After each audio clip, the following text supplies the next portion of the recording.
Baik, silakan disimak penjelasan untuk kasus kelima. Lead in, apakah masalah keperawatan utama pada kasus? Berdasarkan kasus, data fokusnya adalah pasien masuk IGD, tampak adanya cedera kepala, keluar darah dari hidung dan telinga.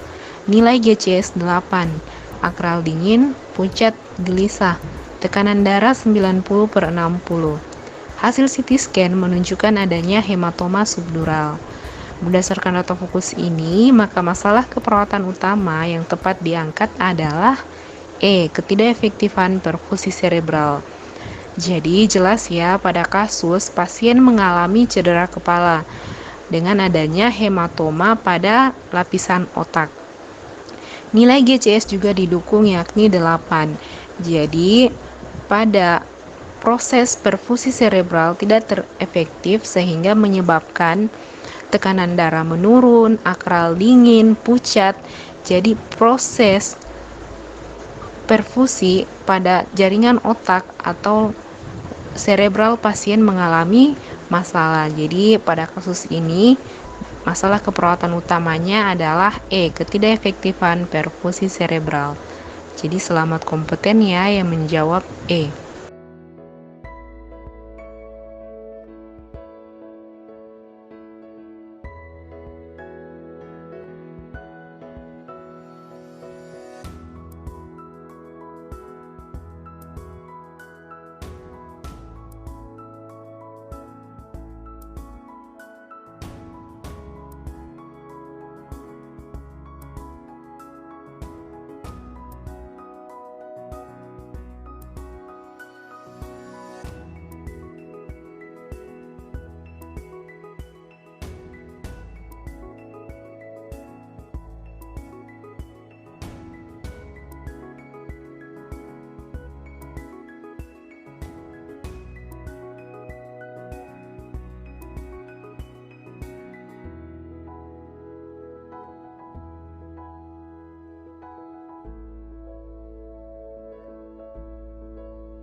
Kita bahas kasus ke-6. Lead in, apakah masalah keperawatan utama pada kasus? Jadi, lead in pada kasus ke-6 ini sama ya, tadi masalah keperawatan utama. Jika ditanyakan masalah keperawatan utama, maka Bapak Ibu bisa langsung mencari data fokus apa kira-kira yang ada pada kasus yang dapat mendukung masalah keperawatan. Pada kasus, data fokusnya adalah seorang perempuan mengalami kelemahan pada bagian sisi kiri tubuh. Hasil pengkajian, pasien tampak lemah, wajah tampak asimetris, bicara peluh, saat diberi minum tersedak, produksi saliva meningkat. Hasil pengkajian terdapat gangguan pada nervus kranial 9 dan 10. Berdasarkan data fokus ini, maka masalah keperawatan utama pada kasus adalah B. Resiko aspirasi. Mengapa demikian? Pada kasus, pasien tersebut mengalami gangguan pada nervus kranial 9 dan 10, di mana nervus ini berfungsi dalam proses pencernaan. Jadi, selain itu pula, pada kasus, saat pasien diberi minum, pasien tersedak, di mana hal ini pula terjadinya produksi saliva meningkat. Kondisi ini dapat mengakibatkan pasien beresiko mengalami aspirasi atau masuknya cairan ke dalam saluran pernafasan. Jadi, untuk menghindari terjadinya resiko aspirasi, maka intervensinya yang bisa dilakukan adalah pemasangan NGT. Pada kasus ini, best answer yang tepat adalah B. Resiko aspirasi. Nah, tadi ada temannya pula yang menjawab D. Hambatan komunikasi verbal. Ini juga bisa diangkat sebagai masalah keperawatan karena pasien bicara peluh. Selain itu, wajah tampak asimetris. Namun, ada kondisi urgen di mana pasien dapat menyebabkan terjadinya komplikasi yang lebih serius, yakni resiko aspirasi. Karena jika pasien terus-terusan diberi minum dan tersedak, serta produksi saliva yang terus meningkat, maka resiko aspirasi dapat terjadi. Untuk hambatan komunikasi verbalnya bisa kita jadikan masalah keperawatan kedua.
Assalamualaikum warahmatullahi wabarakatuh. Semangat pagi semuanya. Salam sejahtera untuk kalian semua.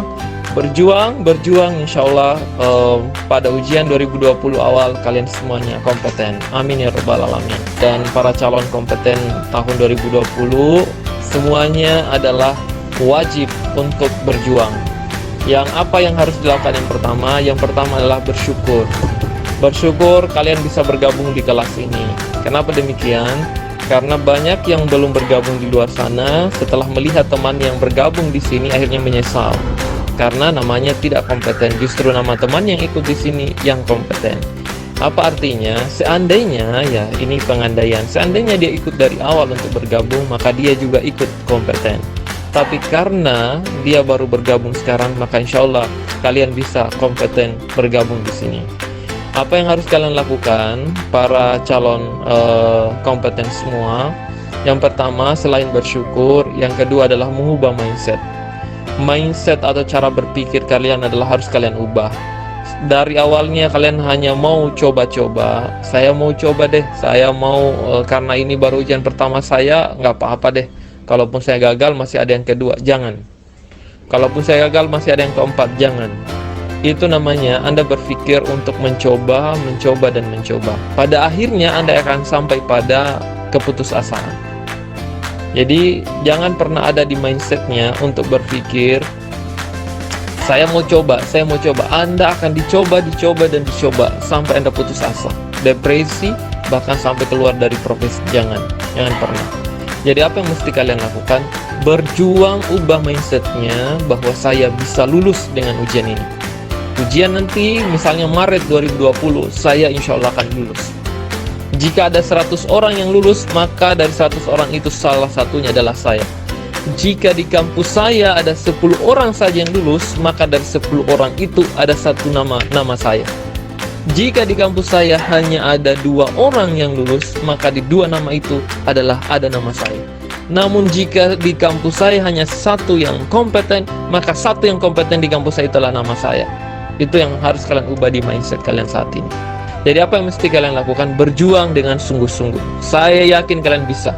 Jadi kompeten itu ada di tangan kalian saat ini. Berjuanglah. Di Room Mojo Competition itu akan mengubahnya menjadi sangat mudah. Bismillahirrahmanirrahim, kalian bisa kompeten.